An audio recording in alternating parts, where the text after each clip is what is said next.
I'm using Fusion 360's Gridfinity plugin to turn one of the base plates into a shelf. Starting off with a 3x4 grid, I'm just going to put a sketch on this face. I'm going to project the outlines of the grid itself onto the sketch so I can use that to extrude.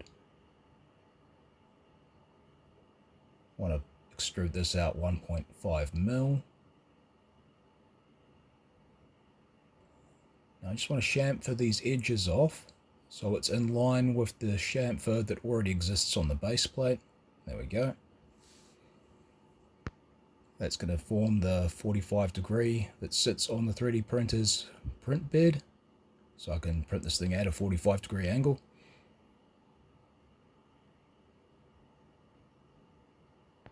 It's looking alright. Now I need to create a new sketch on the bottom of this extrude so I can put some feet on this thing that will slot into the brackets I made for it.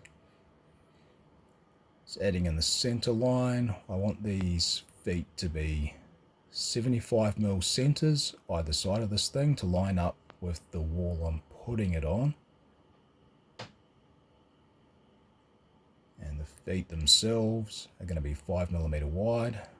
So again, we'll offset 2.5mm either side.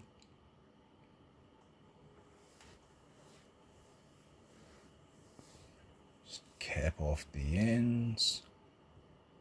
So it needs to be profiles I can extrude. Actually, I didn't need to cap off that other end. So I'm just about to, there we are. I only want them to be 115mm long.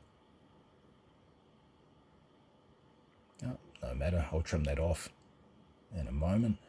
First I'm going to copy this profile, point to point, create a copy, origin point on this foot's center line with the target point, the center line of the other foot. Alright, so I've got those. Don't need those center lines anymore, so we'll just delete those and trim off these end parts we don't need, along with that cap I never needed to put on there. There we go, we've got the profiles for our feet.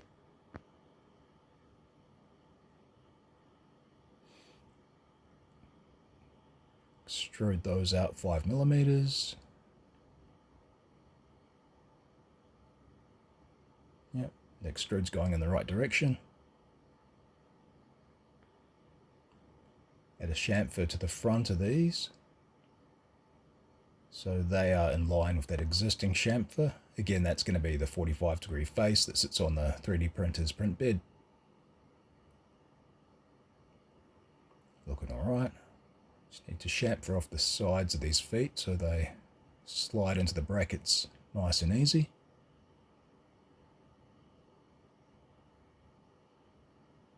And we'll just chamfer off the backs as well.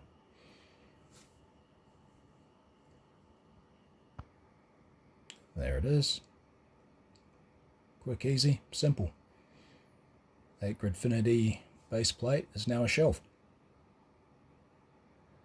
Send that off to the 3D printer, or the slicer software rather. Right.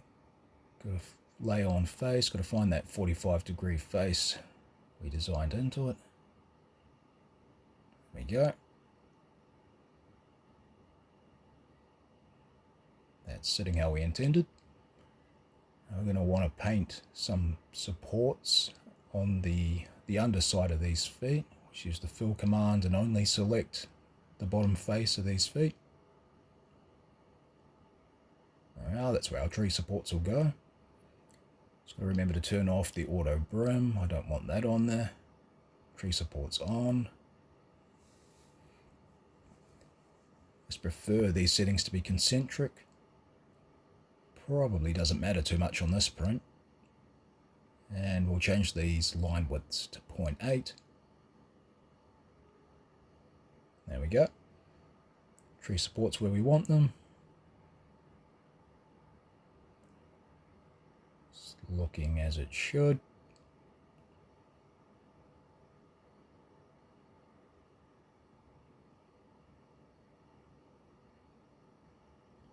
Just take a look at the layer lines.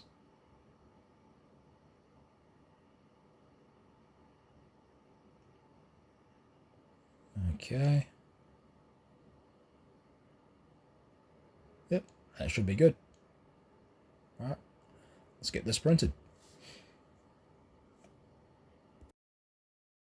These are the brackets that I'll be mounting that shelf to. Now the slots in the top of these are intended to be multi-purpose, not just for mounting shelves. I'm working on some parts drawers that will fit in between the brackets but also mount via that slot. They're also the same brackets that you see holding up all the tools in the top row there. I want them to be as multi-purpose as possible, so they're not very specific to a certain thing mounted to the wall. You can repurpose them for different things later. Same with the orange brackets to the right there holding up the saw. Essentially the same thing, except they will accommodate Gridfinity up to 4 bins deep as opposed to 3 like the one I've just mounted. But yeah, more things to come. Just working out the kinks.